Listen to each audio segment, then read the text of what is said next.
LGB. LGB.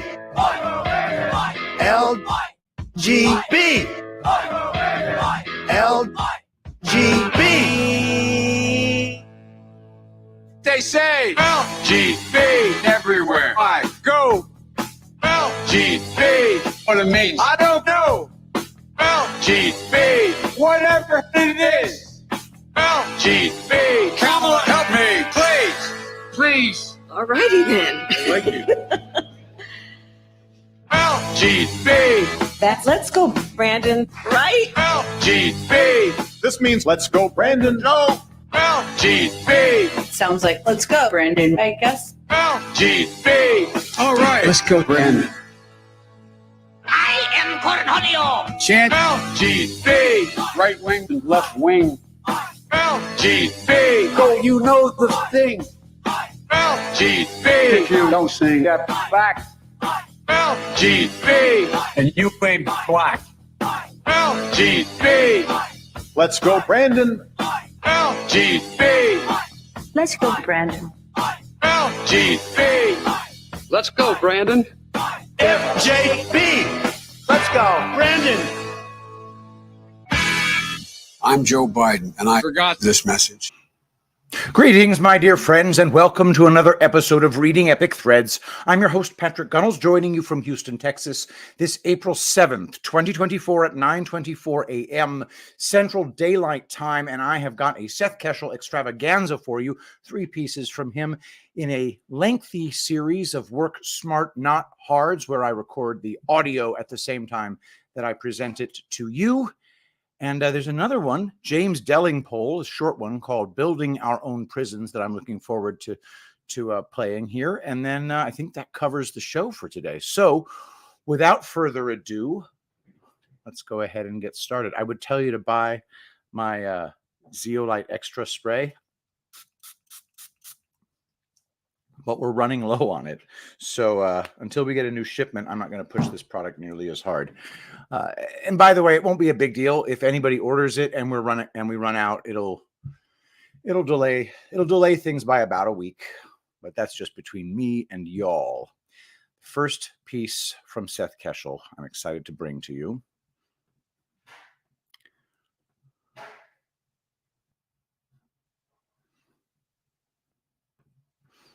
And I'm going to go ahead and hit the sound recording button too. This audio brought to you in part by epicminerals.net. Zeolite Extra Spray. Go to epicminerals.net and detoxify from heavy metals today. Use promo code Seth to let them know that Seth Keshel sent you.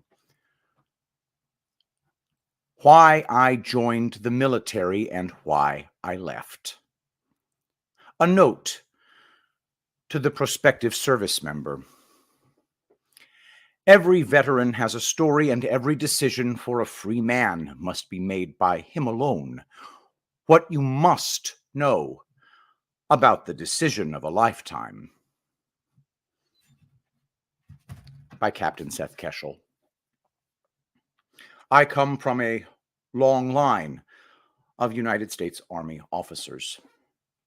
My father was the first, having joined the service in 1962 before graduating officer candidate school at what was then called Fort Benning, Georgia, on November 6, 1963. 2 siblings came next, both joining in the 1980s and both attack helicopter pilots. The younger of the 2, David, retired in 2018 after a highly decorated 31-year career and achievement of the very rare rank of Chief Warrant Officer 5, and both served concurrently with Dad as he was wrapping things up as a lieutenant colonel. Our family travels have taken us to Vietnam, Laos, Cambodia, Thailand, Kuwait, Kosovo, Bosnia-Herzegovina, South Korea, Iraq, Kyrgyzstan, Afghanistan, and many other nations and overseas duty stations. Marking that big red X in November 1963, just weeks before the Kennedy assassination, in which our military adventures began, and drawing a line to the present day in which my nephew, David's son, still serves as a major bearing my father's name, Donald, my career is symbolized by just a blip.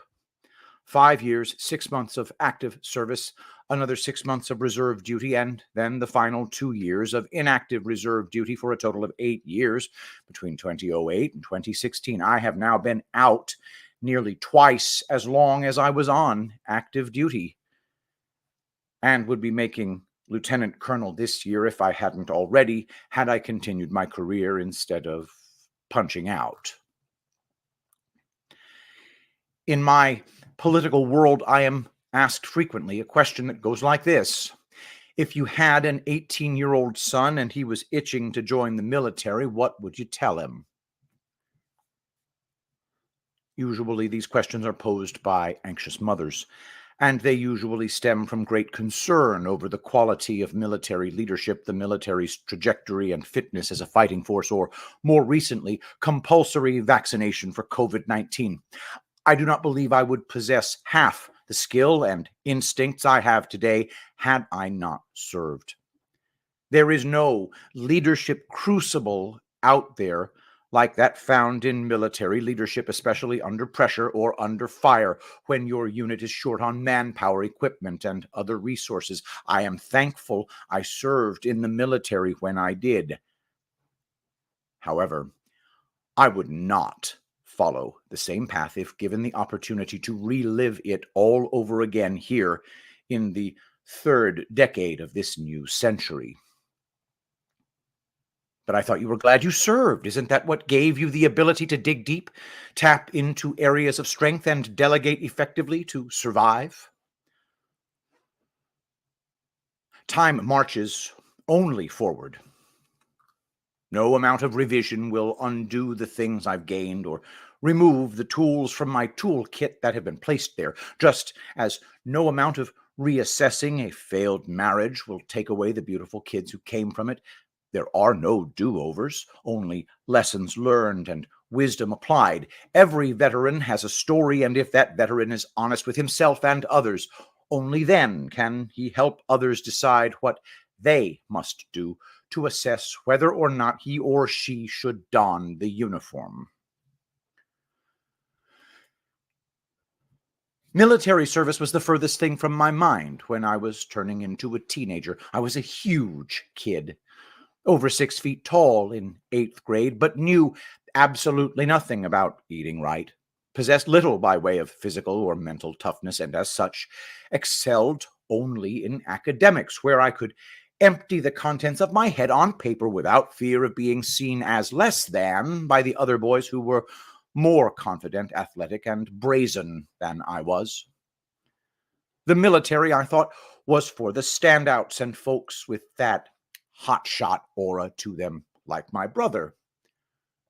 My lack of significant athletic achievement turned out to be permanent, although some of my best memories and future prep came from my work as a baseball statistician in both high school and college. I did play football, and it turns out I took as many NFL snaps as every single kid I ever played with or against. Precisely 0. I first remember being deeply engaged in civics and full of love of country after the 9/11 attacks. I was a junior in high school at the time and living at home with a proud Vietnam veteran, and having another brother still in uniform made me hyper-vigilant about the world that was emerging around us. David was part of the invasion of Iraq in 2003 and survived a crash landing on the first night of the war before turning into a war machine that punished the enemy at every turn. College changed me for the better. I was never a big drinker and am still not, and Ole Miss didn't get me started. While most of the kids going to school there began a physical decline from their high school days, I went in reverse. Gradually, I grew stronger by going to the gym, which grew not only my body, but my confidence. Preston Walker, a future Marine officer and still one of my best friends, began to feel the call to push himself to the next level and started to train for officer candidate school in 2005. My dad never pushed me to consider the military because he believed the poor condition of my right ear, which is now almost fully deaf, would disqualify me from service. It was peer pressure from Preston that made me kick the tires on first pushing myself to my max and then suiting up myself. Ole Miss Army ROTC offered a class, which I took in fall 2005, called Ranger Challenge. It was almost entirely physically fitness-based, with some military tasks included that were practiced during weekly labs. I failed my first PT test miserably, running 2 miles in 18 minutes and 12 seconds when I needed to get across the finish line in no less than 15:54.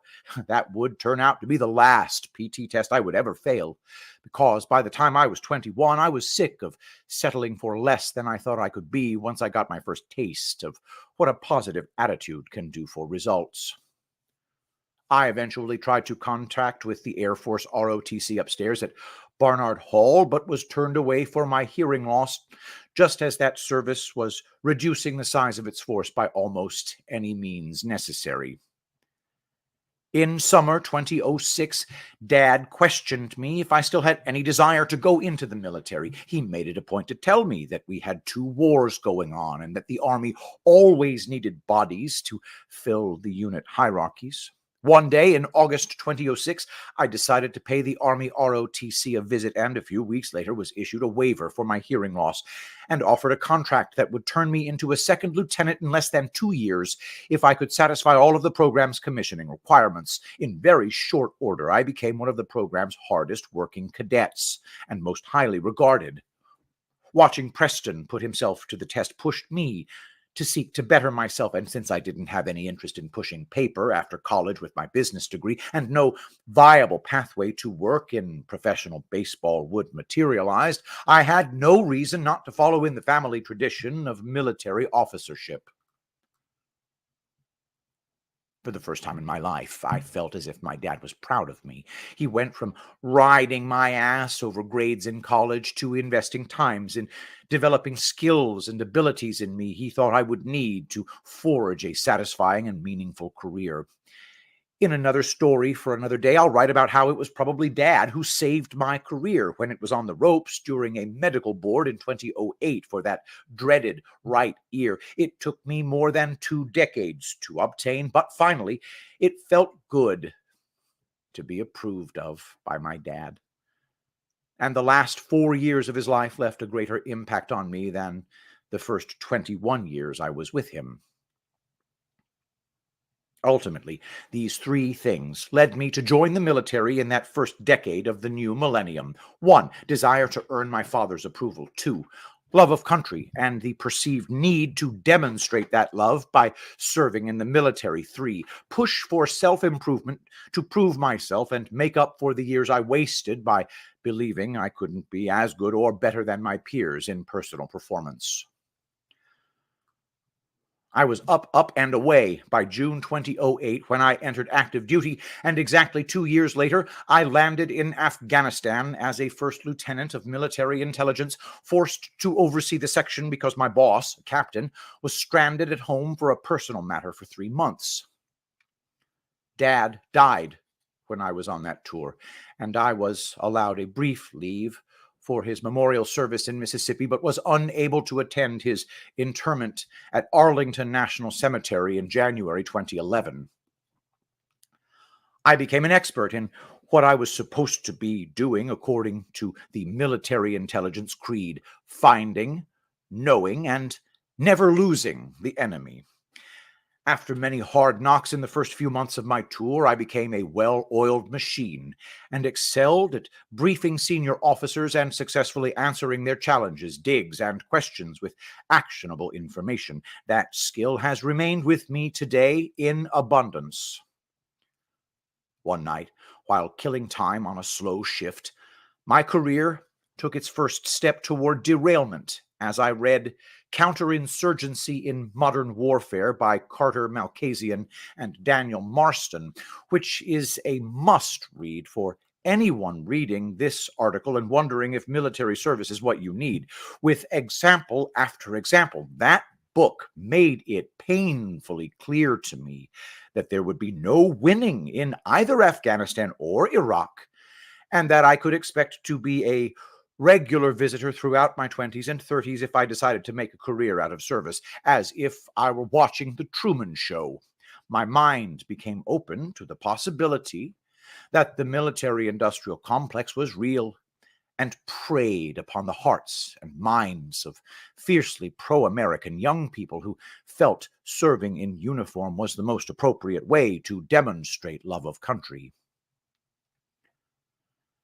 I eventually returned, and like a blur was on the move again, first to Arizona for more training and professional education, and then off to Alaska for what turned out to be my final assignment on active duty. I was assigned as the S2 intelligence officer of an armored cavalry squadron in the 1st Brigade, 25th Infantry Division, the Arctic Wolves, stationed at Fort Wainwright, just a hop, skip, and a jump from the Arctic Circle. My oldest child, Eden, had been born in Arizona and is pictured with me below while I was on duty in Alaska. I had hoped that my new unit would stick to its stated mission of being a rapid response force for the Pacific Command, which would require training with allies and ensuring maximum readiness in the event of a conflict in that region, especially with tensions rising in the South China Sea. I felt, after reading the aforementioned book by Malkasian and Marston, that this would be a mission more suited for a modern army than playing police force among warlords. In December 2012, my squadron did a week-long training exercise in which all members qualified all weapons in the sub-zero temperatures, which plunged down to -20 at night. I was going through a phase in which I was reading material for edification rather than enjoyment, and I was working on Liberty Defined by Ron Paul, which is another excellent read for breaking up the ebb and flow of a polarized political brain. Just like those wee hours in Afghanistan in which I arrived at the conclusion we would never win, because such a conflict simply could not be won, short of annihilating the entire population and starting over. I suddenly recognized that I was investing my youth into something I could no longer support if I truly believed in the causes of freedom and liberty that I espoused: unjust warfare. Shortly thereafter, the brigade began juggling its training and mission focus between Pacific-related objectives, and in preparing for a return to Afghanistan, I made the decision to part ways with my military career instead. I had lost my belief in the mission once I realized that we were being used as pawns to fight in contrived conflicts or to settle ancient tribal disputes at the cost of personal peace and the well-being of families. Ultimately, these three things led me to exit the military in that second decade of the new millennium. 1, loss of belief that the current missions were just or sincere. 2, belief that our missions were not only unjust but unwinnable. 3, desire to preserve things I was losing or might have lost in the future that may cause irreparable personal damage. 8 points for the free man and prospective service member. This is my assessment for you, the prospective service member or worried parent of one. Ultimately, you must make up your own mind as to whether you are going to suit up, because you are not free if you are not making your own decisions. Similarly, even if you benefit from something by gaining incredible discipline or skill, but you did it to make someone else proud of you, you're not being true to self. Here is what you need to know. 1. The military has a 70% divorce rate. It is a tragic thing for families to drift apart when the time away is invested in conflicts that are unjust and unwinnable too. There is a good chance you will be permanently altered mentally, and the possibility that you will tragically be harmed physically. I lost my own belief that these risks were worthwhile once I realized there was no plan to win our wars. 3. Today's military is increasingly political and concerned with social experimentation rather than the goal of winning the nation's wars. Even in our past wars that were not necessary, the military discriminated in order to field the best fighting units and preserve morale. That is not the case today. 4. You're taking the vaccine, whichever fancy cure-all is being rolled out at any given time. Especially if you're a brand new private or lieutenant, you're also going to be forced into silence about any contentious political or cultural issue. Whereas there have always been standards for political conduct while in uniform, many service members are now being denied basic rights or due process for alleged crimes, thanks to the utter disregard for what makes a free people free. 5. Ultimately, until things change drastically in the world, you will be used to pursue foreign policy that you will likely find reprehensible, and you will do so making pennies on the dollar that the contractors housed on your FOB, forward operating base, will make. You can begin studying the geography of Eastern Europe and the Middle East immediately. 6. You will find that in many cases the most effective and driven officers and soldiers depart the service while still young when they find that they can be promoted based on merit rather than a generic timeline. This means you will be subject to the whims of people who often aspire to positions of power for the purpose of establishing identity. When in positions of political power, they make decisions that cost lives and degrade readiness. 7. If you understand the points above and charge ahead with your career, you will still reap the benefits of learning strength under pressure and dealing with people you like and dislike, respect and disrespect, love and even hate. You will find little patience for wasting time and resources because in a combat situation, that leads to recklessness and degraded readiness, which ultimately leads to loss of lives, which leads to loss of mission. You will likely come out marred by at least some things described in the first 2 points on this list, but an effective manager capable of handling pressure and rapidly changing situations. 8. Free men choose their own courses of action. This decision belongs to you alone. Ultimately, this decision is in your hands. If it isn't, you aren't a free man. All right, this is a new Substack, guys. This is thewayofthefreeman.substack.com. Thewayofthefreeman.substack.com. Give it a read. Give it a subscribe. Totally worth it. What a great thing. Seth putting together a totally new Substack. And this is a Seth Keshel extravaganza today, so we're going to be doing two more articles from him and then one from James Delingpole. All right, the next one is going to be from skeshel.substack.com. Another episode of Work Smart, Not Hard.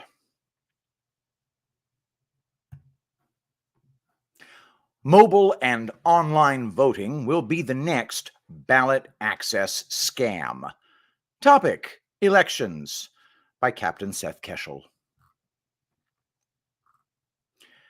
Many highly regarded voices on the political right shrugged off Pennsylvania Governor Josh Shapiro's executive action to institute automatic voter registration in the Commonwealth last September. Scott Pressler was among those voices, and he was quick to point out that after the first several weeks of the program's rollout, Pennsylvania continued with a strong Republican registration trend in most of its 67 counties. What he failed to call attention to is that the number of unaffiliated voters, those who are registered to vote and don't care about politics but get added to the rolls anyway, will skyrocket in the coming months and years. He is also painfully unaware, or doesn't care, about the following factoid. At the time of the 2020 election, 20 states operated automatic voter registration. Biden won 18 and Trump won 2. Alaska and West Virginia. The electoral vote count for these 20 states was 243 to 9 in favor of Biden. So, sounds good, huh? 90% of states that operate automatic voter registration mint enough new registrations to wait and see how the Republican vote comes in. And then, if they didn't get enough work done on the front end of a weeks-long early voting period, use sophisticated software, data, and technology you're not allowed to see in order to backdate virtual mail ballot requests and include them in the count, a dubious sin made easier to commit by public acceptance of it, supposedly taking days or weeks to count supposed mail-in ballots. Democrats don't call this election manipulation. They call it providing ballot access. Remember, it's not abortion, it's reproductive health. It's not illegal invasion, it's fleeing from violence. It's not gun confiscation, it's public safety. The left has mastered the deceptive use of the English language, and many on the right play along with it because they don't want to be called mean names by people who are paid to gaslight online and on TV. For the Republicans who still have their heads up their fourth points of contact, look up that military term on your own time, like those who reportedly lead the RNC's election integrity efforts in Pennsylvania, who won't claim a lick of wrongdoing in the state's 2020 quasi-election, look no further than this snippet posted by Alex Soros on X on March 20th. Alexander Soros on Twitter. Was great to see one of the stars of American politics the other day, Governor Josh Shapiro of Pennsylvania. Congratulations to him on all the work he has done to enhance access to the ballot. That, of course, is the son of modern-day Bond villain George Soros, dressed like a kid who got his ass kicked for his lunch money and posing with somebody his family bankrolls and owns, who happens to be the governor of one of the most critical electoral states on the 2024 landscape. Shapiro also happens to have been the attorney general at the time of the 2020 race, who stated there was no way Trump would win once the ballots were counted. As the top law enforcement official in Pennsylvania, Shapiro is one of the slimiest Democrat politicians most Americans are unfamiliar with. Time will tell if he becomes a household name or not. Any notion that automatic voter registration in Pennsylvania is a good thing should automatically be done away with now that Soros is lauding him for enhancing access to the ballot. I was unaware. With more people owning vehicles now than at any point in human history, and with the average American venturing out every day for dining out, working out, going to a ball game, going to church, getting hair done, having a drink at the bar, going to see a performance of some sort, taking kids to school, or running any variety of errands, that ballot access was a problem. Even in Schuylkill County, Pennsylvania, which has lost more than 90,000 of its 1930 population thanks to Democrat failures, reported presidential results in 2020 from 125 voting locations. Allegheny County, home to Pittsburgh, had 1,324. If that many locations spread throughout its counties weren't enough, Pennsylvania was flooded with mail-in ballots for the 2020 race, a problem that will only grow more severe thanks to Republican idiocy in enshrining Act 77 and believing we can out-harvest the biggest cheaters in the game in their own backyards, which includes one of the corruption capitals of the Western Hemisphere, Philadelphia. And still, we are now talking about enhancing ballot access. Who exactly couldn't get a ballot if they wanted to vote? A measure of a strong candidate is his or her ability to motivate low propensity voters to leave their homes rather than engaging in dinner, ball games, or other activities, and wait in line in the elements to vote. The great ones, those who inspire the belief that they can create change, get the people out of their seats and to the polls naturally. Ballot access, as it is called, destroys the nature of political choice, and all but forces everyone, including those who only know what Taylor Swift thinks about a situation, to cast a ballot, or worse, be voted on behalf of, because they were automatically registered to vote and have no plans to vote, and won't think twice or ask themselves if their name will be used as a marker for a vote in a pinch for a candidate who needs to stay alive to fulfill his or her vows to the death cult they belong to and are funded by. Texas made early voting a matter of convenience in the 1980s. Motor voter, although not automatic at the time, came around in the 1990s. Oregon rolled out mail-in voting shortly after and had it fully in place for the 2000 presidential election. The idea of ballot harvesting was first thrown around in California about a decade ago and was closely followed by a spate of states, 24 now, plus Washington, D.C., rushing to institute automatic voter registration to create an endless garden of registrants who will be issued a mail-in ballot whether they want it or not. Ballot access, they say. So, what could possibly come next? Will we be voluntold to hand-deliver mail ballots to everyone on the list and seal the envelope for them? Not likely. What is more plausible is that ballot access will start extending into online voting or voting on your phone. In fact, some counties are already playing with it and have indeed had it in play. Utah County, Utah, which lies just south of Salt Lake County, had it around for the 2020 presidential election and swears by their blockchain technology. I'm not writing today to debate the merits of blockchain technology. In fact, a number of people I respect are excited about it for the future. But that is the future. This is now. Utah County, which used votes, V-O-A-T-Z, in the 2020 race, had some highly curious returns for the one who received the vaunted 81 million votes. Note, I do not have a split for how many votes were cast by votes and how many were cast by Utah's standard all-mail voting procedures and potentially harvested up. Before I dig into Utah County, here is some context. It is one of the most heavily Republican urban counties in America, mirroring Utah's heavily Republican disposition. Trump had 192,812 votes in the 2020 election, which is nearly 36,000 more than Utah Mitt Romney had in 2012, and accounting for the 35.8% other party, McMullen and others, share in 2016, puts Trump about right on target for any Republican in terms of vote output. Now let's do Biden. Here are the Democrat vote totals since 1968. Humphrey, 1968, 16,629. McGovern, 1972, 10,828, a loss of 5,801. Carter, 1976, 18,327, a gain of 7,499. Carter, 1980, 12,166, a loss of 6,161. Mondale, 1984, 14,801, a gain of 2,635. Dukakis, 1988, 18,533, a gain of 3,732. Clinton, 1992, 14,090, a loss of 4,443. Clinton, 1996, 18,291, a gain of 4,201. Gore, 2000, 16,445, a loss of 1,846. Kerry, 2004, 17,357, a gain of 912.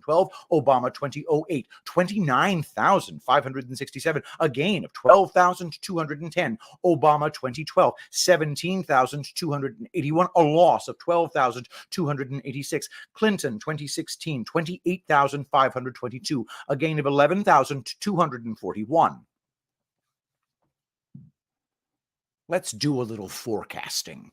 Obama has the record gain of 12,210 in the 2008 race and gave it all back and then some when Romney ran against him in 2012. The sugar high for the Democrats came and went, certainly for the BYU voting crowd in Provo. Clinton, in a year Trump couldn't consolidate the Utah Republican base thanks to intentional division, got most of Obama's 2008 vote total back. If we give Clinton potential for more, Without the disparate third-party share, she may have been in the low 30,000s, but certainly not higher based on 5 decades of presidential returns. I've already told you Trump came in with what appears to be a standard Republican share in 2020, and guess what? Population growth in the county per the 2020 census mirrors the growth seen in the 1990s and 2000s, meaning we already can predict about how many Biden votes we will see based on past performance and known incumbent performance. If Biden gains what Obama gained in 2008, he will come in at 40,732. If he doubles that gain, he will come in at 52,942. If his campaign is truly as electric as it appears from his basement and he triples Obama's gain, he will come in at 64,152.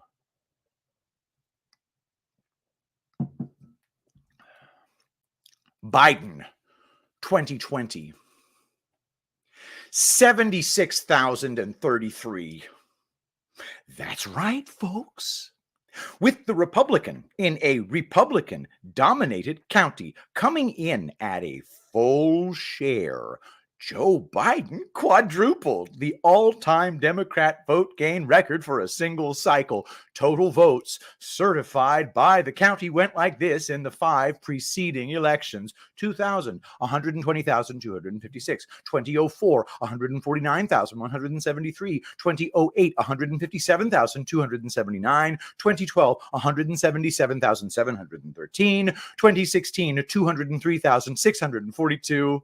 Gains of 20,000 to 30,000 votes are commonplace since the turn of the millennium, so it shouldn't be a surprise to see 230,000 or more votes on the board and certified by the county.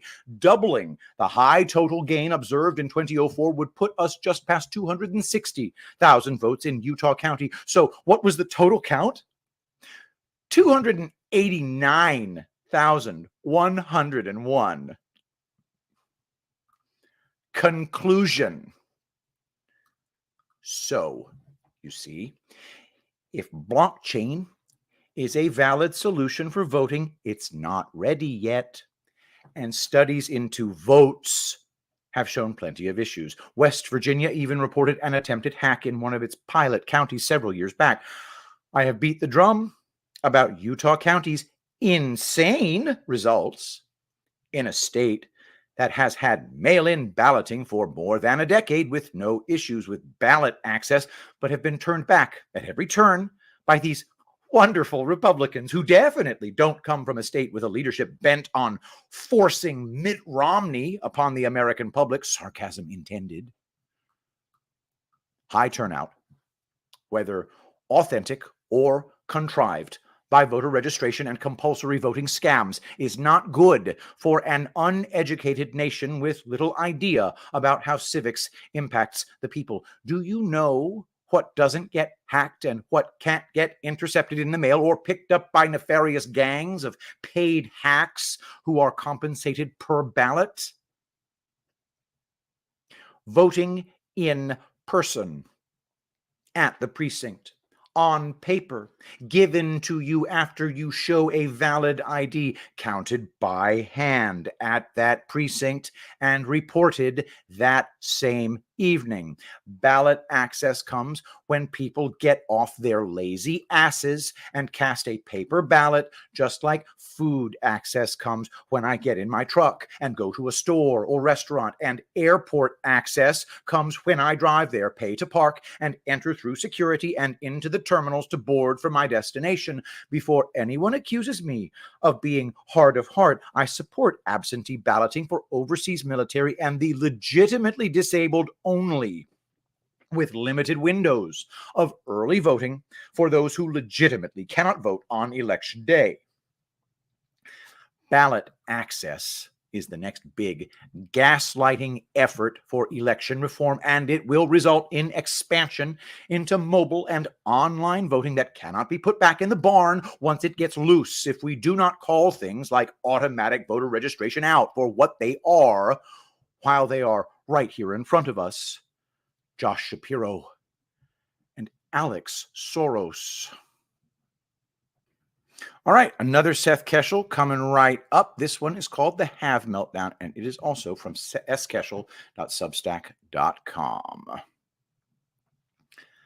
The Have Meltdown, what it is, what it isn't, and what we must find out. Topic, Elections, by Captain Seth Keshel. Yesterday, all hell broke loose when Elon Musk reposted the following from End Wokeness. 386,422 net voters registered without a photo ID in a single week, March 16th, 2024. 277,077 of the new voters are in Texas. What's the innocent explanation? I had a conversation with Chris Jersky, founder of the People's Audit, shortly before writing this response, and this appears to be a mixed bag with presently unknown ramifications. First and foremost, definitions do matter, and these are not new voter registration records. Those statistics, at least the official ones, and not the hidden menu known only to state officials, are found here. Arizona. Current registrations, 4,096,260. 2022 midterms, 4,143,929. Net, 47,669 since the 2022 midterms. Pennsylvania. Current registrations, 8,707,094. 2022 midterms, 8,873,144. Net, minus 166,050 since the 2022 midterms. Texas. Current registrations, 17,948,242. 2022 midterms, 17,672,143. Net, a gain of 276,099 since the 2022 midterms. The ex-post in question suggested Texas had 227,077 new voter registrations in the week ending March 16th, when the Secretary of State reports a number only slightly larger than that for the past 16 months, and also suggests Arizona and Pennsylvania added 26,991 and 36,105 new voter registration records in a single week, when their rolls are smaller than they were during the 2022 midterms, although these are net numbers and voters coming on and going off the rolls contributes to it. So, what the hell is going on? The numbers in question from the ex-post are Have, Help America Vote Verification transactions. The Social Security Administration, SSA, has a page outlining the requirements of HAVA, Help America Vote Act, and its Have complement here, link in the article. Under HAVA, states are required to verify new voter information against their own motor vehicle, driver's license, database in instances in which a potential voter registers to vote without providing a state-issued driver's license. States are instructed to send forward a corresponding HAVE verification to the SSA to see if an aspiring registrant is dead or alive. Here is Texas's online voter registration application, link in the article. Note the space for entering either Texas driver's license information or the last four of a social security number. A quick search dating back to January 2011 shows Texas uses HAVE far more than any other state, with 23,863,406 such checks having been executed in the past 14 years, 3 months. California, our largest state, is second at a paltry 8,919,870, and several states, such as Virginia, are exempt from HAVA/HAVE requirements. So, what now? Here are my conclusions and recommendations. 1, we need more info. I would start by calling and emailing the Texas Secretary of State contacts here, link in the article, and asking them to explain why Texas's numbers are so disparate. We may find conflicting stories that point us in an ominous direction. In military speak, this would be defined as an intel gap. We don't know what we don't know.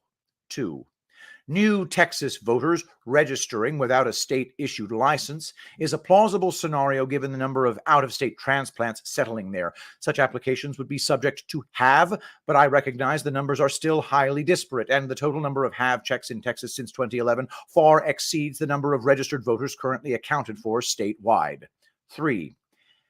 A recent AT&T leak of over 70 million Social Security numbers presents ample opportunity for people to use online registration or manual and use loose numbers to create phantom registrations that could be verified through have, producing subsequent registrations. 4.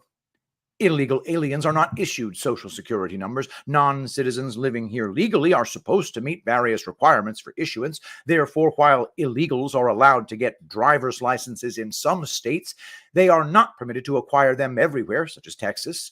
It is not logical to assume that Texas's disparate have data is reflective of illegal aliens being registered to vote, especially given California's extremely low numbers this year. 5. The issue, despite gray area in abundance, is cause for concern because the underlying crisis with our nation's election system is voter registration corruption. Joe Biden won automatic voter registration, AVR, states in 2020 at a clip of 18-2, 243 electoral votes to 9. Texas appears to have registration fraud present, with substantial disparity in net new registrations in the past 2 presidential cycles compared to previous cycles, in addition to noted registration and voter fraud in Harris and Tarrant counties, for starters. Author's note: this is something I consider essential knowledge and is therefore open to all Substack subscribers. If you've found this valuable, I'd greatly appreciate your support as a paying member of this journal, which supports my mission nationally. Thank you. This one finally from Delingpole.substack.com, Building Our Own Prisons, by James Delingpole. Chemtrails are real. This ought to be obvious to anyone with eyes to see. After all, you only need to glance upwards at the right time of day, usually first thing in the morning. Sometimes I'm up early enough to catch that unadulterated cerulean blue just as they're starting to streak it and crisscross it with all those white lines. Within minutes, you can see the solid lines dissolving to form the mist, which will then, like as not, transform into yet another of those grizzled, lowering, cloud-enveloped days that have been making us all so miserable. Yet the weird thing is, if you go on Twitter or similar, you'll find lots of people ready to tell you that it's all a figment of your imagination, including some of the people who claim to be on the same side as you. But why would they do it? Surely if they're poisoning their environment, they're poisoning ours too, you'll often hear. Or, I've worked in the aviation industry and I can tell you now, if it were happening, I'd know about it. Or, my husband is an airline pilot. He assures me it isn't possible. Or, this is just one of those crazy theories that they use to make us awake people look crazy. Some of these comments, I'm sure, are not offered in good faith. They're the work of gatekeepers, controlled opposition, intelligence service bots, whose purpose is to sow doubt and division and to throw us off the scent. But many, I am equally sure, are offered in good faith. These are the responses that trouble me far more than fake ones, because they demonstrate how gullible or blinkered even awake people can be, and worse, how depressingly willing awake people are, albeit unwittingly, to do the enemy's work for them. Let me give you another example of this phenomenon in action. The other day, I tweeted out a video of a man who works on a large agricultural estate delivering some home truths about the precipitous decline of our farming industry. He noted that farmers are finding it so tough that many are accepting government bribes to sell their farms with absolutely no guarantee that the land they sell will be used for farming. More likely, it will be used for pet elite projects like rewilding, making it less and less likely that we will be able to feed our own people from domestic produce and making us more reliant on imports. Also, he pointed out that because the rain has been so disastrously, unprecedentedly bad this winter, a fact not unconnected, I suspect, with chemtrail-induced weather manipulation, farmers are not able to get out into the fields to plant for the new season. Many are simply not bothering. I know that this is also proving a massive problem for livestock. One of our local sheep farmers has been unable to get round the fields to check properly on his lambs and ewes, 6 of which he has lost in the last week because of magnesium deficiency caused by the poor quality of grass resulting from the excess winter rain. Another has been plagued by a fly, again, I suspect the result of the weather, which causes lambs to be born deformed. This stuff is real, and it is happening. Here is some background from conservativewoman.co.uk, a sinister agenda down on the farm. So why are not more people up in arms about it? Because, I'm sorry to say, of people like a character called Suffolk Lord on Twitter. Suffolk Lord took issue with the following tweet with which I introduced the farmer video. Farmers in the UK are not planting anything this season. You might think this were a story which would be all over the media, impending food shortages, etc., but it seems to have been eclipsed by Russia and China fund vile troll lies about our Kate. Now, I fully concede that my tweet contained a hint of hyperbole. Then again, I don't think any intelligent reader would conclude from the first sentence that I literally meant that not a single farmer in the UK was planting anything at all. Here, nonetheless, was Suffolk Lord's response. What does that mean? Nothing, James. They are planting in Suffolk, Norfolk. The great Catherine Austin Fitz is often warning us of the importance of not building our own prisons. I would suggest that Suffolk Lord's tweet is the perfect example of someone doing exactly that. Rather than focus on the only issue that matters, there is a war on farming. We are all going to suffer greatly as a consequence. Suffolk Lord has instead chosen to focus laser-like on a supposed factual inaccuracy in someone's exaggeration for effect Twitter turn of phrase. Suffolk Lord, I fear, is tragically representative of where most of the public are, both in Britain and elsewhere on the state of the world. Sure, somewhere deep in their bones they must feel something is amiss, for how could they not, the evidence being so abundant. But rather than face that evidence head on, they prefer to evade the issue by quibbling over irrelevant detail while simultaneously congratulating themselves that they are being rational and level-headed. This is how the enemy win, and how they have always won, by getting the mass of humanity to do their dirty work for them. That's Delingpole.substack.com. The chemtrail issue is a serious one. We need to address it, and one of the ways we can do that is through detoxification of our own systems. And in that note, please watch this. He said something that really hit home about this phenomena of chemtrails. Manganese will make you kill your mama. How much manganese are you spraying in my neighborhood at night while I'm asleep? Military and some commercial jets have been fitted with huge barrels of at least 49 different kinds of documented chemical poisons. Barium is toxic to all mammals. Aluminum is known to diminish kidney function and destroy brain cells and cognitive function. A problem, a serious problem. Patent number 5003186 describes cooling the Earth with metal oxides sprayed into the stratosphere. And I thought, well, geez, this is what I do for a living. I was finding tons and tons of large quantities of aluminum, barium, strontium in the forms of oxides and sulfates. Instead of protecting the people, we are poisoning the people. Detox and prevent metal poisoning at epicminerals.net.